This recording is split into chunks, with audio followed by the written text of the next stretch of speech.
කරුණෝ කරුණෝ කරුණෝ අයියෝ නැගිටිනෝ නැගිටිනෝ කයෙන් හල්දු ඉකට මේත් වඩනවා නැගිටිනෝ කාගෙන්වත් අහන්න ඕනේ මිනිහෝ මට මේකද වාඩි වෙන්න පොප්පද බොලේ යකෝ හිඟා කනවා මදිට බලහංගු මුගේ සද්දේ නේ හිඟන්න විදිහට ඉඳපන් හොඳේ හිඟන්න බණියක්ව හිඟන්න අනුන්ගේ ගෙවල් වල දැකගෙන ඉන්න මම මේ කරුණාගේ අයියා කරුණැන්ටිගේ අයියා නෙවෙයි මොන ගොයියා වුණත් මට කමක් නැහැ තමුසේ කරුණැන්ටිගේ අයියා කෙනෙක් කියලා මට පේන්නෙත් නැහැ කරුණැන්ටිට අයියා කෙනෙක් ඉන්නවයි කියලා මං අහලත් නැහැ කරුණැන්ටි ගමනක් ගියා හවස එන්නේ ගිහිල්ලා හෙට එනෝ යනෝ අනිත් එක මේ වෙලාවේ මේ ගෙදර වගකීම තින්නේ මට වගකීම තමසේ තිබුණාට ගෙදර අයිතිකාරයාගේ අයියා මම සෙප්පෙන් නැතුව ඉන්නවා මම වචන ටිකක් නාගෙන තමයි ෂේකක් හදනවා ඔය කොහෙද යන්නේ යන්නේ මං හිටපු කාමරේ සංසිය නිසර මමයි මේ කාමරේ හිටියේ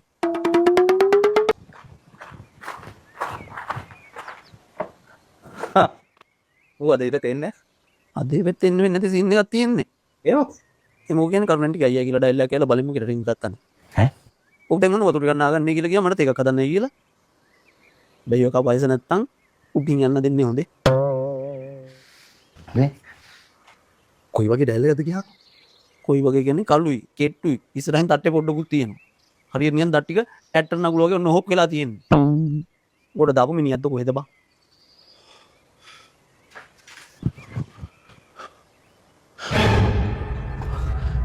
පොරේ උඩ තේ හදන්නේ තේ හදන්න වේවා වරෙන්කෝ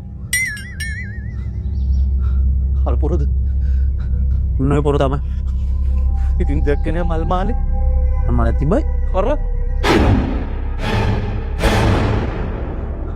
ඔය පොර මෙල්ල දැන් අවුරුදු 5ක් විතර වෙනවා බං උඹ ඔය ඉන්න කාමරේ තමයි පොර හිටියේ දුවපන් අයියෝ අයියේ මට කාතාවක්වත් මතක් වෙන්නේ නැහැ දෙයියෝ දුවපන් ආ